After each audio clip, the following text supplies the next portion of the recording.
Today I'm sharing my wins and fails of 2020. It was a rough year, let's be honest. We all know it was a rough year, but there were some good things that came out of 2020, and there were some things that we won financially and then some not so good things. So today I'm going to share my wins and fails of 2020, how it all went, what happened with our money.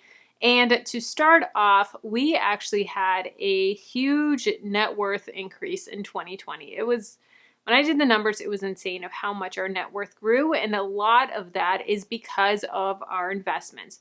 So we kind of did a shift in 2020 of focusing more on our investments versus our saving. We have already built up our emergency fund, and so we're not putting as much focus into our saving, and we're not building up our sinking funds as much.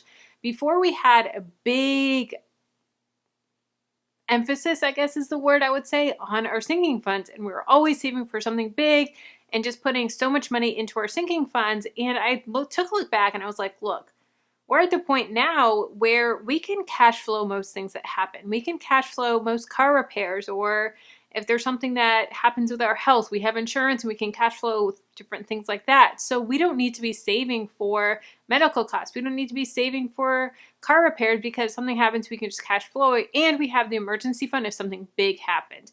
So we pulled out those sinking funds and we put that money instead into our investments.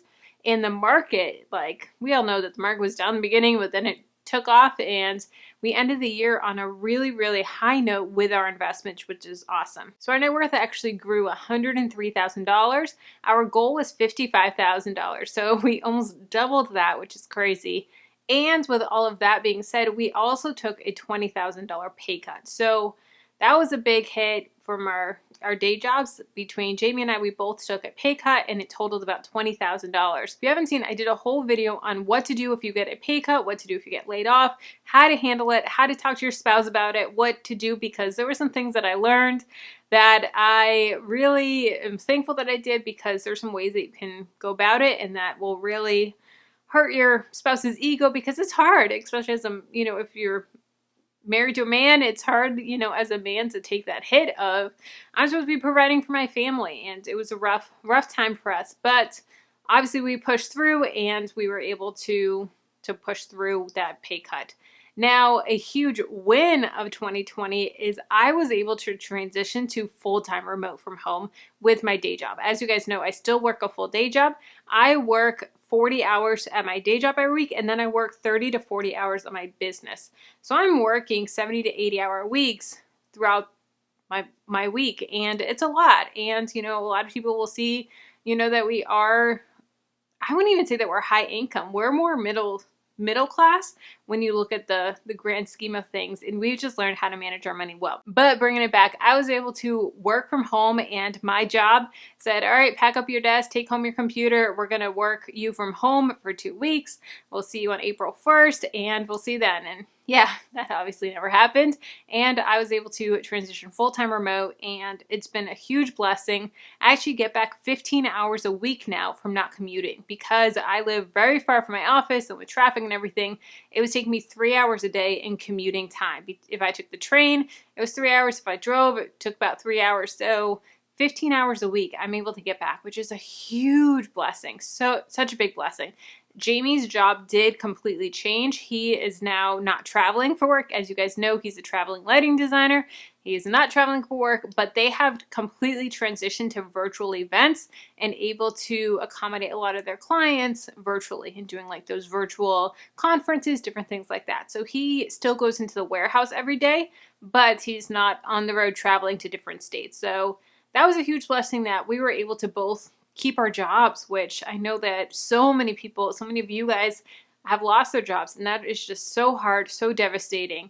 And we are so thankful that we were able to keep our jobs through all of this. A fail is we did not purchase our first rental property. We had a goal to buy our first rental property this year, and just with everything that happened, we had to postpone that goal just because our mindset kind of shifted a little bit, and with the pay cuts, all of that, we stopped being as aggressive with saving for the rental property, and we actually put more money into the market, like I said. So right now we're just trying to reevaluate, is that something we really want to do? We live in Florida, so cost of living is pretty high here, so Is this something we do? Do we really want to do real estate? Do we want to focus more on investments? We're just trying to figure that out right now. I do have some real estate friends that are watching this that I know that will be commenting saying that real estate is the way to go in the rental property, but we're kind of up in the air. We're also up in the air if we do it, if we want a traditional rental property with renters, tenants, or do the Airbnb thing, because we do live in South Florida. It's a very high vacation spot. So a lot of that is factored into it, and we could actually make potentially more money if we do the Airbnb. Now it's going to be more work managing it. We have to furnish it, all of that stuff. So pros and cons of each, but yeah, major fail of not being able to buy our first rental property. A win though is we actually maintained a 42% savings rate.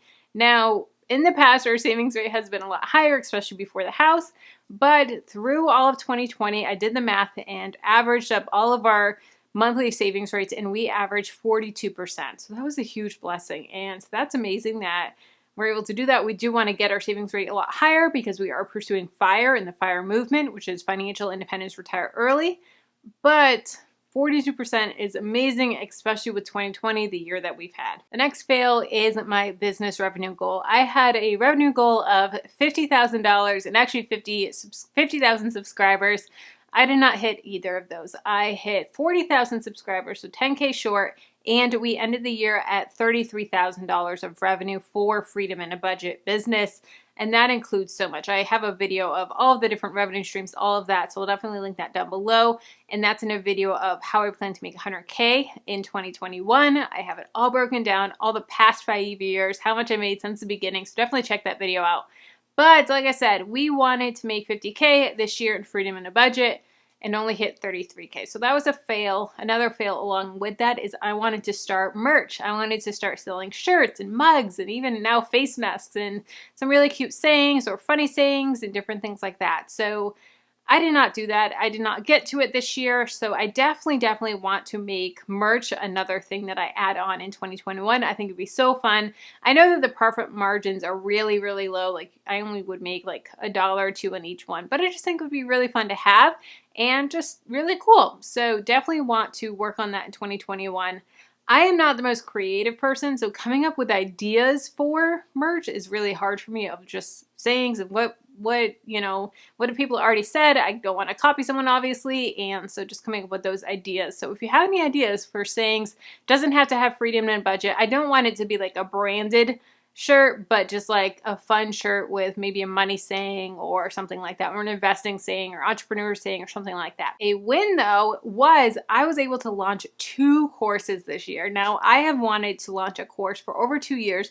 My course on how to save money on groceries, I was actually working on it for over 2 years. So coming up with the outline, the modules, all of that for 2 years. And then finally, like maybe a month into quarantine, I was like, okay, we got to do something here. So that's when I was like, let's do this course. I set a date of when I wanted to launch it, and I did. And it was crazy. So I launched my first course, how to save money in groceries, in July. I think it was July 1st I launched that. And then my second course called Dream It or Profitable, which is an entrepreneur course and helping people just to start side hustles, start side businesses, and how to take that big dream that they have to make it profitable. So I launched that on January 1st, and I have been having so much fun with it. The students in there are amazing. And it's just been a blast. The emails that I'm getting are just incredible of how it's inspiring them and pumping them up to really get serious about their business. So 2 courses launched this year. I hope to launch 2 more courses in 2021. I want to do a YouTube for beginners course and then also a investing for beginners course. So stay tuned for that. Let me know if you would want those down below in the comments. I'm trying to still figure out how you guys would feel about those courses. If you're finding this video helpful, please take a second to hit the like button. It really helps with the YouTube algorithm. Also subscribe and hit the bell notification so you get notified every time that I upload. The next one is we continue to tithe all year. So we are really big tithers and really believe in giving back our money and giving back to different charities. We supported so many different charities and different funds this year, and it was so much fun. We were more diverse in our giving this year. Typically, we give to our local church. We support missionaries in Argentina. We support Leandro, the boy that we sponsor in El Salvador. We did all of that, But we were able to give to a lot of different types of organizations this year, and even just individual families and even individual people on TikTok. And there's one guy on TikTok that Mr. Hamilton met at a diner, and he had just lost his girlfriend and had a young girl. And so I gave money to him. I gave money to just so many different charities and people, and it was a really fun year to give. And, you know, like I said in the beginning, we grew our net worth, and we were very blessed this year. And, you know, we worked our butt off, but we were very blessed financially this year. And so it's so fun to be able to give back and just to, you know, anonymously give back. And it was a blast. So that is something that we're so thankful for, and a huge win that we were able to continue tithe and continue giving throughout this whole year. And the next fail is I let my health go this year. And this one isn't really financial, but it's one that I'm really like, okay, Kelly, you got to get your butt in gear. I'm sure you guys have noticed in the filming, if you look back to my videos a year ago, I certainly see a difference when I'm editing, but I've gained over 25 pounds since quarantine. Since we left it in March 15th or whatever it was, I've gained 25 pounds, and I just don't feel good. I just feel lethargic, and my mental health has really struggled with this. I've honestly never really struggled with mental health, except for when my mom passed away when I was a teenager. But besides my mom passing away, my mental health hasn't really been a struggle, but it has in 2020. It has in quarantine. So it's something that I'm actively working on. I've gone to, some counseling and just talking through different things like that. So it's been a struggle, and it's something that I'm determined to get better at 2021, not just the New Year's resolution thing, but it's something that I really need to really get back into gear, especially if we want to have a baby this year, of really taking care of myself, and not just a vanity thing of how I look in the mirror, but my joints feel it. And I have really bad joints as it is genetically, and my knees are hurting. It's hard to get up, and I'm only 31 stinking years old. So yeah, we need to get my health in gear, and that is a priority, and I would call that a fail of 2020. Let's keep the conversation going. If you want to know how I plan to make $100,000 this year in 2021, the full breakdown of it, plus the breakdown of all the years past of my YouTube business revenue, it's a lot. Check out this video here. And if you want to know side hustles that you can do from home, that you can do safely from home in quarantine, check out this video here.